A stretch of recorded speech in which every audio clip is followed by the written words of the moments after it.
And I said one day, no more will I sit home and allow my loved ones to starve to death for hunger. So I'm going to go outside. So I went. I got outside, and the war was raging. The bombs were falling all over the place.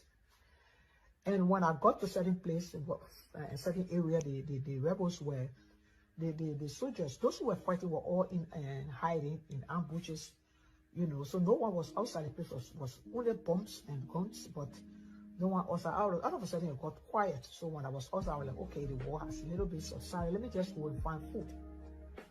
I was the only person walking outside that day with my idea in my head. No more will I say I can wait for somebody else.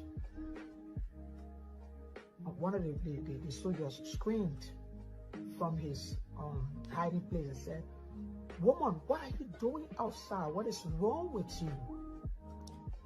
I said, "No more will I sit home and starve to death. My food is there in that apartment. I'm going for it and bringing it to my family no matter what."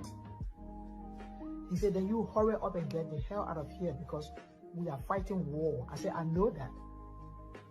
And before I could even end my sentence, I know that the firing started again, and the rebels started to shoot, and the rebels and the government forces started to shoot at each other, and I fell on the floor, and I healed myself, and I kept crawling on my knees until I got to my apartment. I got my enough food, enough money that I had there, and then I crawled back to the safe haven.